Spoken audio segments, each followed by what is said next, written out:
Hello বন্ধুরা, কেমন আছো তোমরা সবাই? আমি জানি তোমরা সকলে খুব ভালো আছো। Welcome to my another blog. তো আমি এবার চলে গেছিলাম শিলিগুড়ি থেকে বেঙ্গল সাফারিতে। তো প্রথমেই আমরা গেট দিয়ে ঢুকে ছবি টবি তুলে নিয়ে সোজা ঢুকে গিয়েছিলাম একটা গ্র্যান্ড সাফারি প্যাক নিয়ে।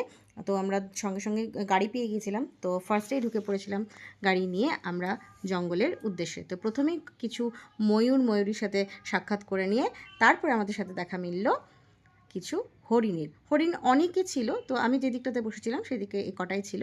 তো এখানে আবার আমরা আমাদের জাতীয় পাখির সাথে দেখা করে নিলাম। সে টুকটুক করে এগোচ্ছে আর কিছু খাচ্ছে, খুব ভালো লাগছিল দেখতে।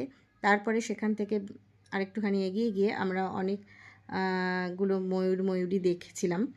তারপরে দেখা মিলল হচ্ছে কালো ভাল্লুকের। তো তিনি তখন খাচ্ছিলেন, তাই মুখটা একটু নিচের দিকে ছিল। আরও একটা দুটো ছিল এদিক ওদিকে, বেশ ভালো লাগছিল। আর এখানে অনেক বাচ্চারা ছিল, তো বাচ্চারা খুবই এনজয় করেছে ভেতরে। সামনে থেকে এরকম ওয়াইল্ড অ্যানিম্যাল দেখা ভালো লাগলো।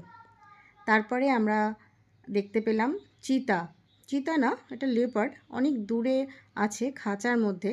তিনি ঘুরে বেড়াচ্ছেন, খুব স্পষ্ট তুলতে পারিনি।